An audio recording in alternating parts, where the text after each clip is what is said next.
আবার তাজা করব কিভাবে? নবীজি বললেন, বেশি বেশি লা ইলাহা ইল্লাল্লাহর আলোচনা করো, ঈমান তাজা হয়ে যাবে। তাহলে অমুসলিমদেরকে ইসলামের দাওয়াত দেওয়া আর নিজেদের মধ্যে ঈমানের মুযাকারা করা। আল্লাহ আমাদেরকে কথাগুলা বুঝার তৌফিক দান করেন। এই হলো দাওয়াতের পারিভাষিক অর্থ।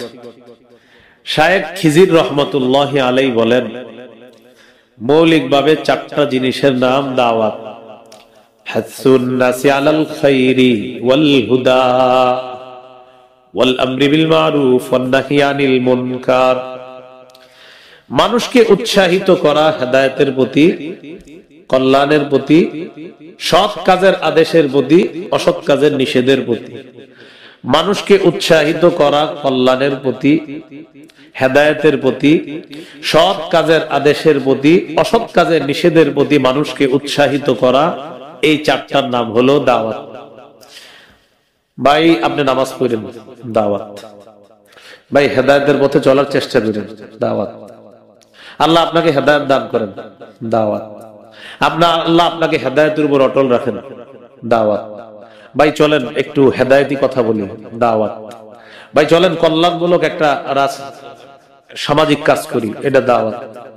সৎ কাজের আদেশ করা, চলেন নামাজটা পড়ে আসি, দাওয়াত। অশ্লীল সিনেমা দেখতেছে, ভাই এটা দেখেন না, দাওয়াত। এগুলা কি বলেন তো? কোরআন আমাদেরকে বিভিন্ন জায়গায় এই দাওয়াত দিচ্ছে, কিন্তু আমরা সবাই কোরআনের আদেশগুলা মানি, নিষেধগুলা ভয়ে বলিও না অথবা মানার চেষ্টা করি না। অথচ কোরআনের ছাত্র হবে যারা, তাদের মৌলিক কাজ হবে চারটা। কোরআনের ছাত্রদের মৌলিক কাজ কয়টা? চারটা। প্রত্যেকটা মাদ্রাসা, কওমি মাদ্রাসার ছাত্রদের মৌলিক কাজ চারটা। 1 নাম্বার বিশুদ্ধ ভাবে কোরআন পড়া, 2 নাম্বার বিশুদ্ধ তেলাওয়াত, বিশুদ্ধ অনুবাদ শিখা, 3 নাম্বার কোরআনের সঠিক মতলব বুঝার চেষ্টা করা। এই জন্যই কোরআন হাদিস পড়ি আমরা, এই যে হাদিস পড়তেছি কোরআন বুঝার জন্যই। 4 নাম্বার কোরআনের আদেশগুলা মানা, নিষেধগুলা থেকে বিরত থাকা। নিষেধগুলা থেকে কি থাকা? এই নিষেধ থেকে বিরত থাকা, এটাও দাওয়াত। আদেশগুলা মানা, এটা দাওয়াত। তো কোরআনের এই আদেশগুলা আমি আপনাদের সামনে বলা, এটা আমরে বিল মারুফ। কোরআনের নিষেধগুলা থেকে আপনাদেরকে বাঁচানোর চেষ্টা করা, এটা নাহি আনিল মুনকার। যেমন সূরা বাকারার 43 নম্বর আয়াতে আছে, আকিমুস সালাহ ওয়া আতুজ যাকাতা ওয়ারকাউ মা'আর রাকিঈন। তোমরা নামাজ কায়েম করো, যাকাত দাও, রুকুকারীদের সাথে রুকু করো। তা আপনাদেরকে বললাম, ভাই নামাজ পড়েন, যাকাত দিয়েন, রুকুটা সুন্দর মতো করেন, এটা আমরু বিল মারুফ, এটা সৎ কাজের আদেশ, এটা ভালো কাজ। সূরা হুদের 114 নম্বর আয়াতে আছে, আকিমিস সালাতা তারাফাইন নাহারি ওয়া যুলাফাম মিনাল লাইল। আল্লাহ তাআলা বলেন, দিনের 2 প্রান্তে এবং রাতের কিছু অংশে নামাজ কায়েম করো। এই যে কোরআনের আদেশের কথা বলে দিলাম, আল আমরু বিল মারুফ। সূরা তাহার 14 নম্বর আয়াতে আছে, ইন্নানি আনাল্লাহ লা ইলাহা ইল্লা আনা ফা'বুদনি।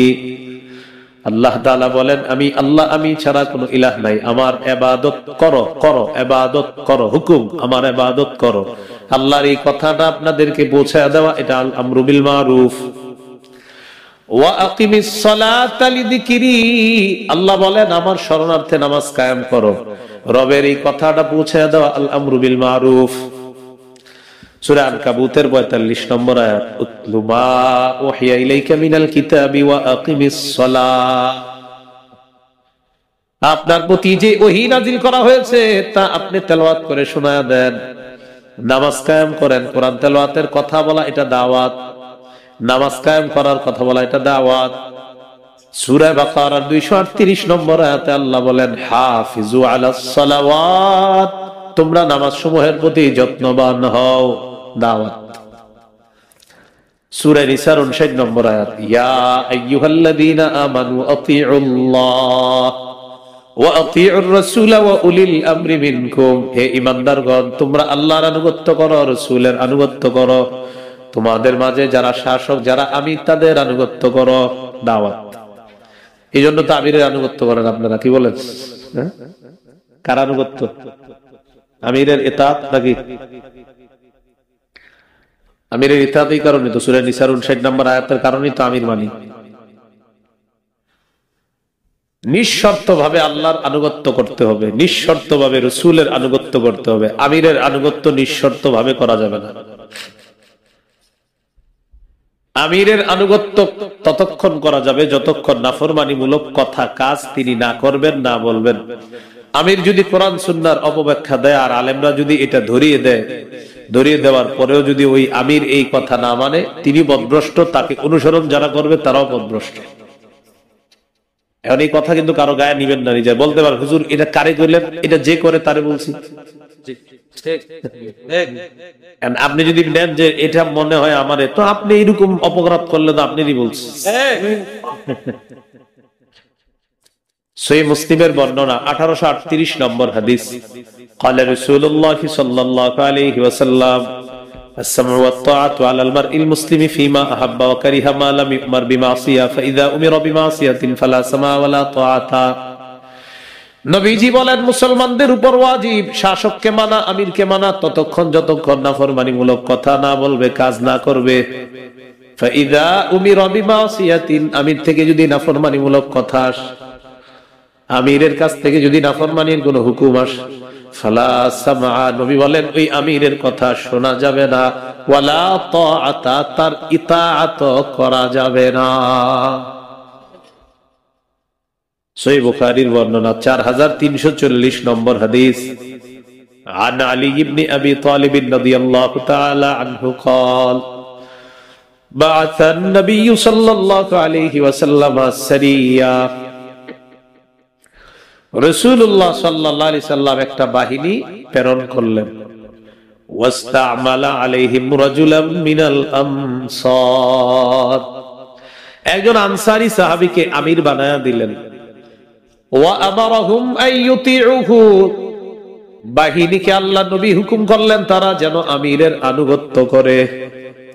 একটা বাহিনী আল্লাহ নবী প্রস্তুত করলেন, একজন আমির বানায়া দিলেন, আর হুকুম করলেন তারা যেন আমিরের আনুগত্য করে।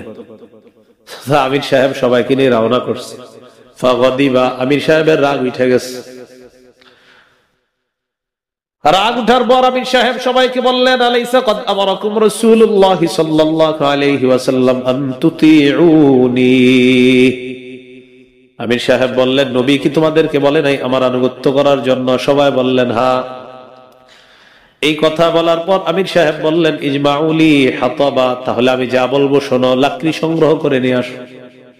ফাজামাউলা, তারা লাকড়ি সংগ্রহ করে আনার পর আমির সাহেব বললেন, আউকিদুহা নারা, লাকড়ির মধ্যে আগুন লাগায় দাও। ফাউকাদুহা নারা, তারা লাকড়ির মধ্যে আগুন লাগায় দিস। এবার আমির সাহেব তাদেরকে বললেন, উদখুলুহা, সবাই আগুনের মধ্যে ঝাঁপ দাও। কোথায় ঝাঁপ দাও? ফাহাম্মু, সবাই রেডি হইছে আগুনে ঝাঁপ দেওয়ার জন্য। সাহাবীরা রেডি, আগুনে ঝাঁপ দিবে, কারণ আমিরের কথা শুনতে হবে। তো যখন ঝাঁপ দিবে, ঝাঁপ দেওয়ার আগে একজন আরেকজন এইভাবে খোঁচায়। ফাজালা ইউমসিকু বাদহুম বাদ ওয়া ইয়াকুলুনা, একজন আরেকজনকে বলে, এই আসলে ঝাঁপ দিমু? একজন আরেকজনকে বলতেছে, আসলে কি ঝাঁপ দিমু আমরা? কেন?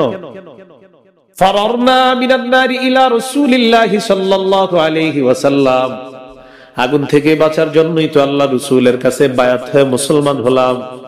সেই নবী আমিন মানতে বলছে, আর মানে ওই নবী আমিরের আনুগত্য নাফরমানিমূলক কোন কথাও মানতে বলবে, আর আগুনের মধ্যে ঝাঁপ দেওয়ার হুকুমটাও মানতে বলবে, এটা আমাদের বিশ্বাস হয় না।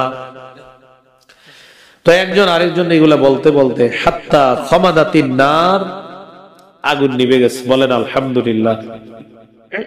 আগুন নিভে যাওয়ার পর ওয়াসাকানা গদবুহু, আমির সাহেবের রাগও ঠান্ডা হয়ে গেছে। আমির সাহেবের রাগ কি হয়ে গেছে? শুধু হযরত জিতটা 10 বছর 16 বছরও ঠান্ডা হইল না। কি ঠিক?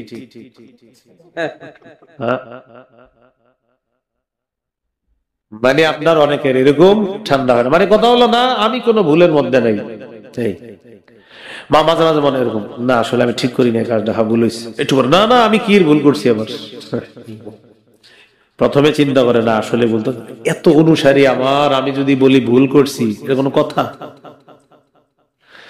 এমন এমন কথা বলে যে অমুকে জাহান্নামে গেলে আমিও যাবো।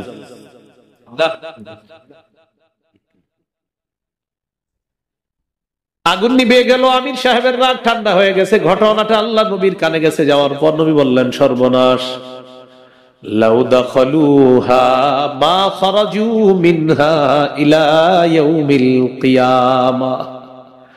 তারা যদি আমিরের কথা শুনে আগুনের মধ্যে ঝাঁপ দিত, কিয়ামত পর্যন্ত আগুনে থাকতো, আগুন থেকে বের হতে পারতো না।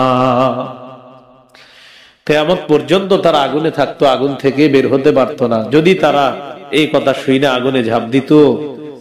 হাদিসের শেষে আল্লাহ নবী বলেন, ইন্নামাত তাআতু ফিল মা'রুফ, ন্যায়সঙ্গত কথা আর কাজে শুধু আমিরের কথা শোনা যাবে। নাফরমানি মূলক কোন কথা যদি আমির সাহেব বলে, তার কথা শোনাও যাবে না, তার কথা মানাও যাবে না। তার তাজ বইলা বইলা পিড়াইলেন। আল্লাহর কি কুদরত! 18 সালের ঘটনার পরে আমি অগ্রিম বলছি যে অমুকে অমুকে অমুকে অমুকে এই পন্থী হবে, এমনি বলছি আর কি। নাউজুবিল্লাহ বলতে পারেন, হুজুর আপনি কি গায়েব জানেন না? কারণ অভিজ্ঞতার আলোকে বলছি। আমি কই মনে হয় অমুক অমুক এরকম না, আমি বলছি। পরে কয় আমার কয়েকজন বলতেছে, আচ্ছা তুমি বললা কিভাবে? লালবাগের কয়েকজন আলে। আমি বললাম, আমি বললাম আর কি, আপনারা আগে বলেন। একদম সত্যি সত্যি এরা এরা এরা এরা এইগুলো হইছে। এইগুলার আমি দেখছি। এরা আমাদের সাথে যখন আচরণ করতো, এদের আচরণ ছিল কচু পাতার উপরে পানি রাখার মতো। এদের আচরণ ছিল কচু পাতার উপরে পানি রাখার মতো। কচু পাতার উপরে পানি কি থাকবো সুন্দরভাবে? যে কোনো সময় পড়ে যাবে। এরা মাথার উপরে রাখবে না, আছাড় মেরে আপনাকে ফেলে দিবে। এগুলো আচরণ আগে থেকে প্রকাশ পাইছে, যারা আলেম বিদ্বেষী হবে। আপনি তালাশ করে দেখবেন আলেম বিদ্বেষী কারা, আপনি খুঁজে দেখবেন কারা আলেম বিদ্বেষী। এগুলো আগে থেকে আলেম বিদ্বেষী, নতুন করে না, আগে থেকেই দেখবেন এরা আলেম বিদ্বেষী। ইমামের ভুল ধরবে, মুয়াজ্জিনের ভুল ধরবে, এইগুলো আগে থেকেই।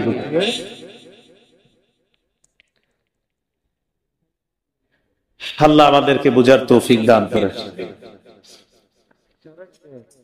তো তোমরা কি আমার কথা বিশ্বাস করবা? সবাই বলল অবশ্যই, তুমি তো সত্য ছাড়া মিথ্যা বলো না। তখন তিনি বললেন, ইন্নী নাযীরুল লাকুম বাইনা ইয়াদাই আযাবিন শাদীদ, আমি তোমাদেরকে স্পষ্ট সতর্ক করে দিচ্ছি যন্ত্রণাদায়ক আযাবের। আল্লাহকে আল্লাহ মেনে নাও, আল্লাহর সাথে শিরিক করবা না, লাতুজ্জাত মানাত, এইগুলা আল্লাহর সহযোগী বলবা না। মানে কাফেররাও বিশ্বাস করতো আল্লাহ একজন আছে, বাকি লাতুজ্জাত মানাত এরা হলো আল্লাহর সহযোগী, ওর আল্লাহ আল্লাহ, আর এরা খোদা, এরা হলো আল্লাহর পার্টনার, এরকম। নাউজুবিল্লাহ। এইজন্য তো মুশরিক, এইজন্য তো মুশরিক, ওই যে শিরিক করে। মানে এরা কাবা ঘর যে আল্লাহর ঘর বিশ্বাস করতো, হ্যাঁ এটা আল্লাহর ঘর। তো এইগুলা কি? এইগুলা ওই যে আল্লাহর সাহায্যকারী, আমগরে এরা সাহায্য করে। নবীজি বললেন এইগুলা করা যাবে না, এক আল্লাহকে আল্লাহ মেনে নাও, তাওহীদের স্বীকৃতি দিয়ে দাও। আবু লাহাব দ্বারা বলতেছে, তাব্বান লাকা সাইরাল ইয়াউম আলিহাদা জামাআতানা, এই কারণে আমগরে একত্রিত করছো, তোমার পুরাটা দিন ধ্বংস হোক। নাউজুবিল্লাহ।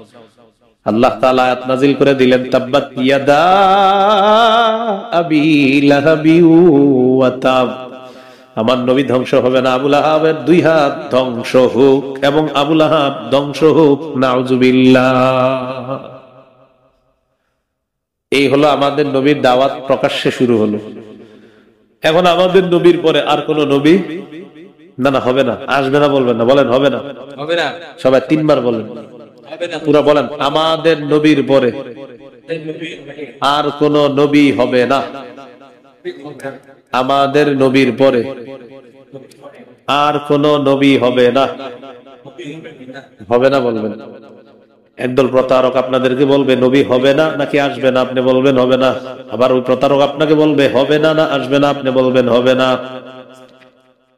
প্রতারক আপনাকে সাইনবোর্ড দেখাবে তাদের মসজিদের সামনে, তাদের প্রতিষ্ঠানের সামনে লেখা লা ইলাহা ইল্লাল্লাহ মুহাম্মাদুর রাসূলুল্লাহ, কালিমা এটাও আমাদের। কিন্তু প্রতারকের প্রতারণা ধরবেন কিভাবে? এই জাতীয় প্রতারক গুলা আপনারে বলবে আমাদের নবীর পরে আর নবী, তো আপনি বলবেন হবে না, হে বলবে আসবে না, আপনি বলবেন না হবে না, হে বলবে আসবে না, আপনি বলবেন হবে না। কি বলবেন? হবে না। তখন সে হঠাৎ বলবে ঈসা নবী তো আসবে, আপনি বলবেন ঈসা নবী আসলে আপনার সমস্যা কি? এই জন্য এ বলবে ঈসা নবী আসবে, আপনি বলবেন হ্যাঁ ঈসা নবী আসবে, কিন্তু আমাদের নবীর পরে নবী হবে না। ঈসা নবী আমাদের নবীর আগে নবী হয়েছেন। এই জন্য বাংলা মুখস্থ রাখবেন। নবীজি বলেছেন লা ইয়াকুনু নাবিয়্যুন বা'দি, আমার পরে নবী হবে না। লা ইয়াজিউ বলে নাই, লা ইয়াকুনু বলছে।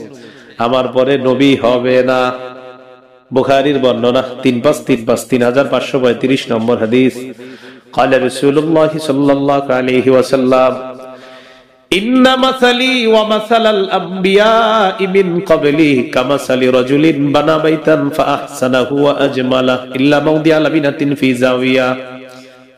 আমার আর আমার পূর্বের নবীদের দৃষ্টান্ত হলো এমন এক ব্যক্তির মতো, যে ব্যক্তি একটা ঘর বানিয়েছে, ঘরটা সুন্দরভাবে সাজিয়েছে, ঘরের কোনায় একটা ইটের জায়গা ফাঁকা।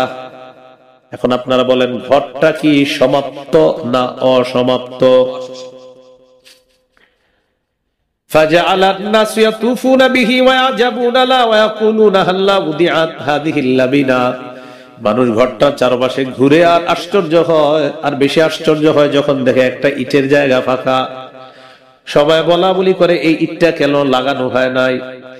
আমাদের নবী জবাব দিয়ে দেন, আদম থেকে ঈসা নবী পর্যন্ত নবুয়তের ঘর আল্লাহ সাজিয়েছেন, একটা ইটের জায়গা ফাঁকা। আনাল্লাবিনা, আমি নবী হলাম সেই ইট। আমার মাধ্যমে আল্লাহ তাআলা নবুয়তের ঘরের সৌন্দর্যের সমাপ্ত আল্লাহ করে দিয়েছেন। আনা খাতামুন নবিয়িনা লা নবিয়্যা বাদি, আমি শেষ নবী, আমার পরে আর নবী, আমার পরে আর নবী। প্রতারক বলবে আসবে না, আপনি বলবেন হবে না। প্রতারক বলবে আসবে না, আপনি বলবেন হবে না। হঠাৎ প্রতারক আপনাকে বলবে ঈসা নবী আসবে, আপনি বলবেন আমাদের নবীর আগে ঈসা নবী নবী হয়েছেন, আমাদের নবীর পরে আর নবী হয় নাই, হবেও না। ঈসা নবী না, সব নবী আসলে আপনি সমস্যা কি? সব কথার কথা, ঈসা নবী না, সব নবীও যদি আসে আপনি সমস্যা কি? কিন্তু সব নবী আমাদের নবীর আগে নবী হয়েছেন, আমাদের নবীর পরে আর নবী হয় নাই, হবে না, এটা আপনি আগে বলেন। যদি আপনি এই বিশ্বাস না করেন, আপনি কাফের, আপনি অনুসারী কাফের, যারা সমর্থন করে সব কাফের। তো প্রতারক আপনাদেরকে ধোঁকা দিবে এইভাবে, লা ইলাহা ইল্লাল্লাহ মুহাম্মাদুর রাসূলুল্লাহ লেখতে, আপনি বলেন মাশাআল্লাহ কালিমা তো ঠিক আছে, আপনি বলেন হ্যাঁ ঠিক আছে। সূরা আহজাবের 42 নম্বর আয়াতটা খুলবেন, 22 পারা 2 নম্বর পৃষ্ঠা। খোলার পর বলবেন, ভাইয়া আমাকে একটু সূরা আহজাবের 42 নম্বর আয়াতের অনুবাদটা একটু শোনায় দেন তো। তো সে বলবে, মা কানা মুহাম্মাদুন আবা, সূরা আহজাবের 40 নম্বর আয়াত, মা কানা মুহাম্মাদুন আবা আহাদিম মির রিজালিকুম ওয়ালাকিন রাসূলুল্লাহি ওয়া খাতামান নাবিয়্যিন। সূরা আহজাবের 40। তো এই আয়াতের মধ্যে আছে মুহাম্মদ সাল্লাল্লাহু আলাইহি সাল্লাম তোমাদের কোন সাবালক পুরুষের পিতা নন। তো তাকে আপনি বলবেন এটার অনুবাদ শোনান। তো সে বলবেন, মুহাম্মদ সাল্লাল্লাহু আলাইহি সাল্লাম তোমাদের কোন সাবালক পুরুষের পিতা নন, ঠিক আছে। ওয়ালাকিন রাসূলুল্লাহ, তিনি আল্লাহর রাসূল, ঠিক আছে। ওয়া খাতামান নাবিয়্যিন, এটার অর্থ হলো শেষ নবী। তখন সে আপনারে শেষ নবী বলবে না, আপনি বলবেন খাতামান নাবিয়্যিনের অনুবাদ করেন। তখন সে বলবে, হাতটা ধরে বলে একটু ভিতরে আসেন, চা খাই, কথা বলি। আপনি বলবেন চাও খাবো, কথা বলবো। খাতামুন নাবিয়্যিন অর্থ শেষ নবী, আর আমাদের নবীর পরে নবী হবে না, এটা আগে মানেননি। বলবে ভাই একটু ব্যাখ্যা সাপেক্ষে। সাথে সাথে বলবেন, ইমাম গাজালি বলেছেন খাতামুন নাবিয়্যিন অর্থ শেষ নবী। এই আয়াতে ব্যাখ্যার সুযোগ নাই, আমার নবীর পরে আর কোন নবী নাই। ইমাম গাজালি বলে দিয়েছেন এই আয়াতে ব্যাখ্যার সুযোগ নাই, ওই হাত ধরে ব্যাখ্যা করবে এই সুযোগ নাই। মুহাম্মদ সাল্লাল্লাহু আলাইহি ওয়াসাল্লামের পর আর কোন নবী নাই। আপনি বলবেন আগে বলেন খাতামুন নাবিয়্যিন মানে আমগো নবীর পরে আর নবী হবে না, আমগো নবীর পরে নবী হয় নাই, এটা আপনি মানেননি। তখন বলবে ঈসা নবী যে অর্থে নবী হিসাবে আসবে, বলবে আপনারে তেমনি ভাবে আমগো গুরুদাসপুরেরও ওই খবিশ নবী হিসাবে এসেছে। তো আপনি বলবেন বুঝতে পারছেন, বলবেন কি বুঝছেন, বলবেন আপনি কাফের।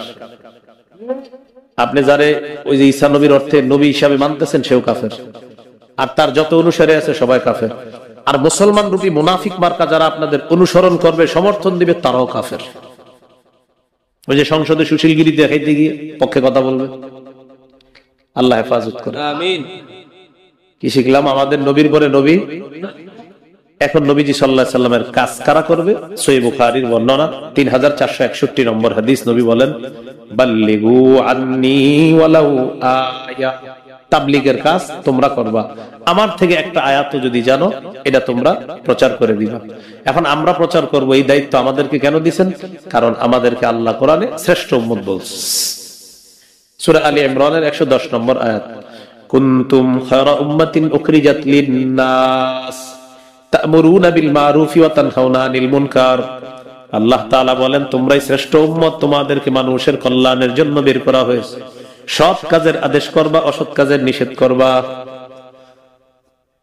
সৎ কাজের আদেশ আমরা ভালোই করি, তবে অসৎ কাজের নিষেধের এই আমলটা আমরা ম্যাক্সিমাম করি না। রমজান মাসে বলি ভাই রোজা রাখেন, মাশাআল্লাহ ভালো, কিন্তু যারা লাল কাপড় লাগায় বিরিয়ানি দিনের বেলা বেচে, এটা বন্ধ করি না। তো ঠিক বলেন কেন বন্ধ করেন? কি বলে সবাই, কি বলতেছে? তো বন্ধ করেন, এটাও ঠিক।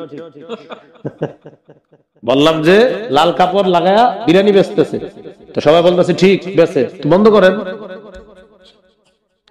হ্যাঁ, রাসূলুল্লাহ সাল্লাল্লাহু আলাইহি ওয়াসাল্লাম বলেছেন, মান রাআ মিনকুম মুনকারা, তোমাদের মধ্যে কেউ যখন কোন অপছন্দনীয় কাজ দেখে, ইসলাম বহির্ভূত কাজ, ফালিগাইয়িরহু বিয়াদি, হাত দ্বারা বাধা দিবে।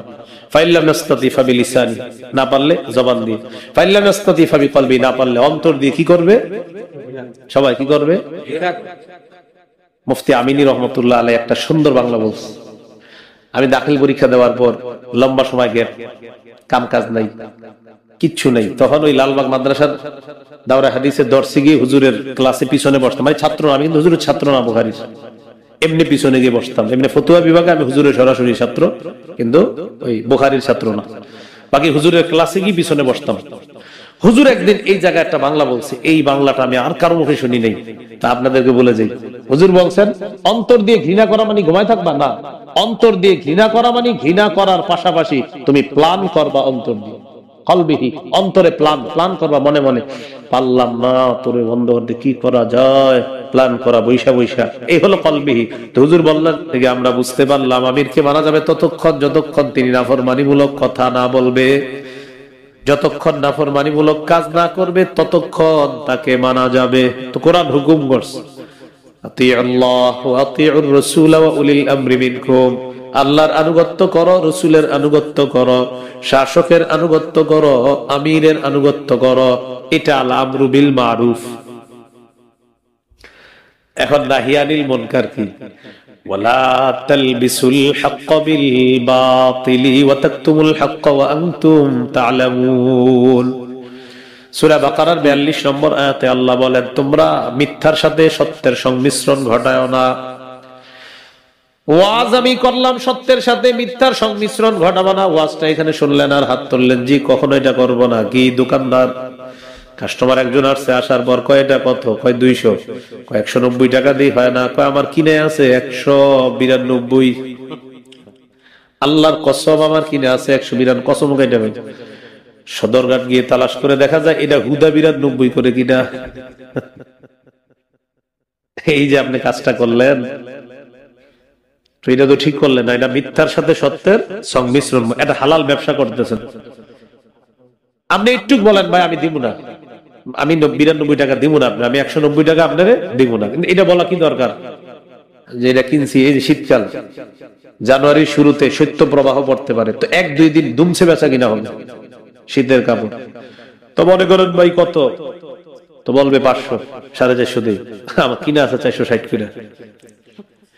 তো কিনছে, পরে সদরঘাট গিয়ে দেখেন ওইটা কিনছে 150 করে। না, এরকম যে সবাই বলে এমন না, যদি করে থাকেন তাহলে তো এটা অন্যায়। এটা আপনি মিথ্যার সাথে সত্যের সংমিশ্রণ ঘটাইলেন, এটা নিষেধ করছে। তো এখন এটা আপনাকে বলে দেওয়া, এটা দাওয়াত, নাহি আনিল মুনকার। সূরা আলী ইমরানের 130 নম্বর আয়াতে আল্লাহ বলেন, ইয়া আইয়ুহাল্লাযীনা আমানু লা তাকুলুর রিবা আদআফাম মুদাআফা, হে ঈমানদারগণ তোমরা বহু গুণে বৃদ্ধি করে সুদ খেও না। এই মাসে টাকা না দিতে পারলে কিন্তু 100 টাকা বেড়ে যাবে, বেচারা পরের মাসে আপনার টাকা দিতে পারে নাই, 100 বেড়ে গেছে। পরের মাস দিতে পারে নাই, আরো 100 বাড়ছে, পরে দিতে পারে নাই, আরো 100 বাড়ছে, এইভাবে বাড়তে আছে। মাস যাবে, টাকা না দিতে পারলে বাড়তে থাকবে। ওই বেচারার কাছে আপনি পাইতেন 1 লাখ, এখন সুদে হইছে 3 লাখ, মূলধন হলো 1 লাখ আর সুদের হলো 2 লাখ।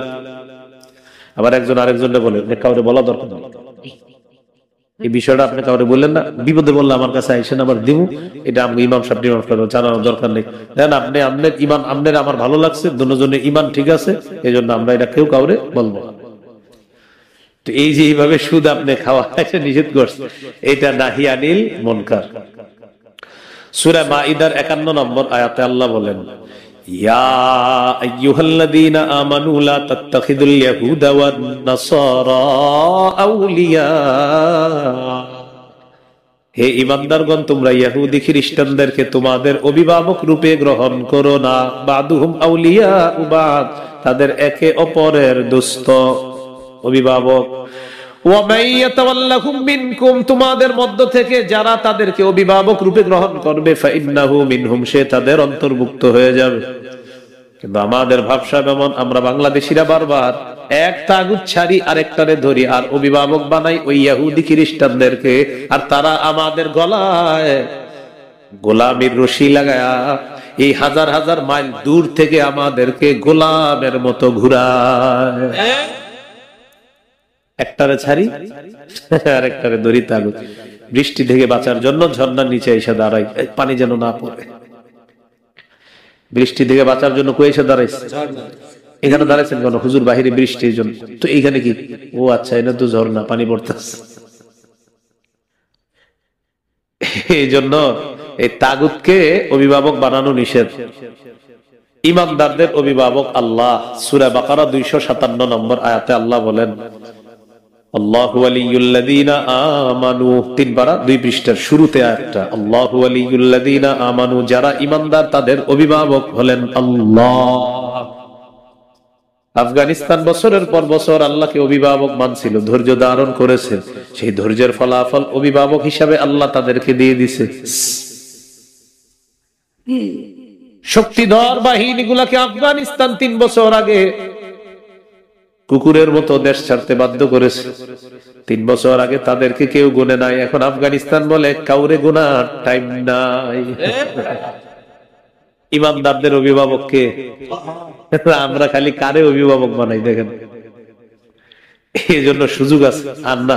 কোরআন আমাদেরকে নাহি আনিল মুনকার শিখাইছে, ইহুদি খ্রিস্টানদেরকে অভিভাবক বানায় না, নিষেধ করছে। তো এরপরে আমরা বলি কৌশল, হিকমত। কি কৌশল, হিকমত? এর কতদিন? 90 ভাগের বেশি মুসলমানের দেশেও যদি কৌশলে ইসলাম পালন করতে হয়, তো আর কোন দেশে পালন করবেন কৌশল ছাড়া? সূরা মাইদার 57 নম্বর আয়াতে আল্লাহ বলেন, ইয়া আইয়ুহাল্লাযীনা আমানু লা তাত্তাখিযুল্লাযীনা ইত্তাখাযু দীনাকুম হুজুওয়ান ওয়া লা'iবাম মিনাল্লাযীনা উতুল কিতাবা মিন ক্বাবলিকুম ওয়াল কুফফারা আউলিয়া, তোমাদের পূর্বে যাদেরকে কিতাব দেওয়া হয়েছে, তাওরাত ইনজিল, এই কিতাবীদের মধ্যে এবং কাফেরদের মধ্যে যারা তোমাদের ধর্মটাকে উপহাসের পাত্র বানায়, যারা তোমাদের ইসলাম ধর্মকে খেলা তামাশার পাত্র বানায়, তাদেরকে অভিভাবক রূপে তোমরা গ্রহণ করো না। নিষেধটা কার? তাহলে আগামী 6 দিন পরেই দেখা যাবে নিষেধটা কেমন পালন হয়। হ্যাঁ, কদিন পরে? 6 দিন পরে। নিষেধ আল্লাহর, তোমরা ইহুদি খ্রিস্টানদেরকে অভিভাবক রূপে গ্রহণ করো না। এই তো 6 দিন পরেই দেখা যাবে এই নিষেধাজ্ঞাটা কারা কারা পালন করে আর কারা করে না, ঠিক না? তাহলে দাওয়াত পারিভাষিক অর্থ কল্যাণের প্রতি আহ্বান করা, হেদায়েতের প্রতি আহ্বান করা, সৎ কাজের আদেশের প্রতি উৎসাহিত করা, অসৎ কাজের নিষেধের প্রতি উৎসাহিত করা। এবার জানি একটু দাওয়াতের ধারাক্রম। আমাদের নবী পর্যন্ত কিভাবে আসছে? সূরা আরাফের 65 নম্বর আয়াতে আল্লাহ বলেন, وَإِلَى عَادٍ أَخَاهُمْ هُودًا فَقَالَ يَا قَوْمِ اعْبُدُوا اللَّهَ مَا لَكُمْ مِنْ إِلَٰهٍ غَيْرُهُ, আদ জাতির নিকট তাদের ভাই হুদকে প্রেরণ করলাম, তিনি তার সম্প্রদায়কে দাওয়াত দিয়েছেন, হে আমার সম্প্রদায়, তোমরা আল্লাহর ইবাদত করো, তিনি ছাড়া কোনো ইলাহ নাই। আমর বিল মারুফ, তোমরা আল্লাহর ইবাদত করো, তিনি ছাড়া কোনো ইলাহ নাই। আমর বিল মারুফ, সৎ কাজের আদেশ। সূরা আরাফের 73 নম্বর আয়াতে আল্লাহ বলেন, ওয়া ইলা সামুদ আখাহুম সালিহা ফাকালা ইয়া কওমি ইবুদুল্লাহা মা লাকুম মিন ইলাহিন গায়রুহু, সামুদ জাতির নিকট তাদের ভাই সালেহকে প্রেরণ করলাম, তিনি তাদেরকে দাওয়াত দিলেন, ও আমার সম্প্রদায়, তোমরা আল্লাহর ইবাদত করো, তিনি ছাড়া কোনো ইলাহ নাই। আমর বিল মারুফ। সূরা আরাফের 85 নম্বর আয়াতে আল্লাহ বলেন, ওয়া ইলা মাদিয়ানা আখাহুম শুআইবা, আমি মাদিয়ান জাতির নিকট তাদের ভাই শুআইব নবীকে প্রেরণ করলাম, তিনিও বললেন, হে আমার সম্প্রদায়, আল্লাহর ইবাদত করো, তিনি ছাড়া কোনো ইলাহ নাই। আমরু বিল মারুফ। এইভাবে আস্তে আস্তে আমাদের নবী পর্যন্ত সূরা মাইদার 67 নম্বর আয়াতে আল্লাহ বলেন, ইয়া আইয়ুহার রাসূলু বাল্লিগ মা উনজিলা ইলাইকা মির রাব্বিক। নবী, আপনার কাছে যা নাজিল করা হয়েছে তা আপনি তাবলীগ করেন, প্রচার করেন। ওয়া ইল্লাম তাফআল ফামা বাল্লাগতা রিসালাতা। যদি আপনি তাবলীগের কাজ না করেন, প্রচারের কাজ না করেন, আপনি আপনার দায়িত্ব পালন করেন নাই বলে বিবেচিত হবেন। তাবলীগ করেন, প্রচার করেন, গোপনে কাজ শুরু করলেন। আল্লাহ তাআলা নাজিল করলেন, ওয়া আনযির আশীরাতাকাল আকরাবিন। আপনি আপনার নিকটাত্মীয়দের মাধ্যমে প্রকাশ্যে দাওয়াত দেওয়া শুরু করেন, তাদেরকে প্রকাশ্যে আযাবের ভয় দেখান। সহিহ বুখারীর বর্ণনা 4770 নম্বর হাদিস। এই আয়াত নাজিল হওয়ার পর সাইয়েদা রাসূলুল্লাহ সাল্লাল্লাহু আলাইহি ওয়াসাল্লাম আলা সাফা পাহাড়ের উপরে নবীজি উঠলেন। কুরাইশের বিভিন্ন এলাকার নাম ধরে ধরে আল্লাহ নবী ডাকতে লাগলেন, ইয়া বানি ফিহরি, ইয়া বানি আদি, লিবতুনি কুরাইশ। বিভিন্ন এলাকার নাম ধরে ধরে ডাকলেন, সবাই আসতে লাগলেন। ফাজাআলা আর-রাজুলু ইযা লাম ইস্তাতি আইয়াখরুজা আরসালা রাসূলান লিয়ানজুরা মা হুয়া। কোন ব্যক্তি যদি নিজে আসতে না পারছে, আরেকজনে পাঠায় দিছে, এই যা তো দেখতো কি বলে মুহাম্মদ সাল্লাল্লাহু আলাইহি সাল্লাম, দেখতো কি বলে। তো এইভাবে সবাই আসছে। ফাজাআ কুরাইশ ওয়া আবু লাহাব। আবু লাহাব আসছে, কুরাইশ আসছে। নবীজি পাহাড়ের উপরে সবাইকে লক্ষ্য করে বললেন, আরাআইতাকুম লাউ আন্না খায়লান বিল ওয়াদি তুরিদু আন তুগীরা আলাইকুম কুনতুম মুসাদ্দিকিয়া। আচ্ছা, আমি যদি তোমাদেরকে বলি এই পাহাড়ের পিছনে একদল শত্রু সেনা অপেক্ষা করছে যারা তোমাদের উপর অতর্কিত হামলা চালাবে, তোমরা কি বিশ্বাস করবা? কি হামলা? অতর্কিত আক্রমণ। অতর্কিত আক্রমণ দেখছেন না কিছুদিন আগে হয়েছে। অতর্কিত হামলা চালায়, তোমরা বিশ্বাস করবা? সবাই বলল, নাআম মা জাররাবনা আলাইকা ইল্লা সিদকা। তোমার কথা অবশ্যই বিশ্বাস করব, আমরা জীবনে অনেক যাচাই বাছাই করে দেখেছি, তুমি সত্য ছাড়া কখনো মিথ্যা বলো না, বলতে পারো না। স্বীকৃতিটা কে দিল? কাফের। কে দিল? আপনারাও তো বলেন আলেমরা আমাদের মাথার তাজ। কি বলে? বলেন আলেমরা এটা বইলে বলে পিডা নজুর করে। আলেমরা মাথার তাজ বইলে বলে 18 সালে একবার পিড়াইলেন, কয়েকদিন আগে পিড়াইলেন। 10-12 জন নিয়ে বুঝাবো ব্যাপারটা কালকে ইনশাআল্লাহ। এটা হলো অন্তর দিয়ে ঘৃণা করা। কলমের প্ল্যান আর শোনেন নাই মনে হয়, আমিও শুনি নাই কোথাও হুজুর ছাড়া। হুজুর বলছেন অন্তর দিয়ে প্ল্যান করা। আল্লাহ হযরতের কবরকে জান্নাতের উঁচু মাকাম বানায়। তো অন্তর দিয়ে প্ল্যান করা, এটা হলো আপনার খারাপ কাজ থেকে বাধা দিতে না পারলে মুখ দিয়ে না পারলে অন্তরে ঘৃণা, মানে ঘৃণা করে বসে না থাকা। এটা আপনার প্ল্যান করতে হবে কিভাবে বাধা দেওয়া যায়। এই রমজানে উলামায়ে কেরামের নেতৃত্বে আপনারা এই যুবক ভাই যারা আছেন, এলাকাবাসী যারা আছেন, প্রতিজ্ঞা করে ফেলবেন রমজান মাসে ইফতারি বেচা কিনা যারা করে তারা, মানে এর আগ পর্যন্ত নির্দিষ্ট সময় আছে, 3টা দুপুর 3টা হইতে পারে বা 4টা, এর আগ পর্যন্ত লাল কাপড় লাগা যারা খাবার দাবারের হোটেল খোলা রাখে, এটার বিরুদ্ধে কঠিন অ্যাকশনে যাবেন ইনশাআল্লাহ। এই মুনকার করতে দিবেন না, যে না এটা আমরা মুসলমান কান্ট্রি, তুমি এটা করতে পারো না, এটা তোমার আমরা করতে দিব না, মনে থাকবেন ইনশাআল্লাহ। এই কাজ করা মানিও আল আমরু বিল মারুফ ওয়ান নাহি আনিল মুনকার, এই কাজের আমরা আমল করার সওয়াব পেয়ে যাব ইনশাআল্লাহ। আল্লাহ তাআলা আমাদের সকলকে দাওয়াত বিষয়ে যে কথাগুলো বললাম শুনলাম আমরা যেন মনে রাখতে পারি। মৌলিক 4টি কথা মনে রাখবো, যে কোনো হেদায়েত, যে কোনো কল্যাণ, যে কোনো সৎ কাজের আদেশ, যে কোনো অসৎ কাজের নিষেধ, বাস এই সবগুলা দাওয়াতের কাজ। আল্লাহ আমাদের সকলকে যে কথাগুলা শুনলাম বললাম, আমরা কথাগুলা ধারণ লালন পালন করে যেন উলামায়ে কেরামের তত্ত্বাবধানে দাওয়াতের কাজগুলো আরো সুন্দরভাবে শিখে সারা পৃথিবীর দাওয়াত ও তাবলীগের সাথীদেরকে যেন আল্লাহ আলেমদের তত্ত্বাবধানে এক নেক হয়ে আবার আগের মতো সেই মোবারক জামাত যেন কাজ করতে পারে, আল্লাহ তৌফিক দান করেন। সুবহানাল্লাহি ওয়া বিহামদিহি, সুবহানাকাল্লাহুম্মা ওয়া বিহামদিক, আশহাদু আল্লা ইলাহা ইল্লা আনতা আস্তাগফিরুকা ওয়া আতুবু ইলাইক। ভাই কেউ উঠবো না, আমরা কেউ উঠবো না, মাহফিল তো মাত্র শুরু হলো, শীতকালের মাহফিল তো মাত্র শুরু হলো, এই জন্য কেউ উঠবো না। উলামায়ে কেরাম আলোচনা করবে, ওই হযরতও আসবেন, বুখারীর দর্স প্রদান করবেন, এরপর আমরা দোয়া নিয়ে এখান থেকে যাব। আল্লাহ সকলকে কবুল করেন। এই সামিয়ানার নিচে যারা আছেন একটু হাত তোলেন, 2 হাত।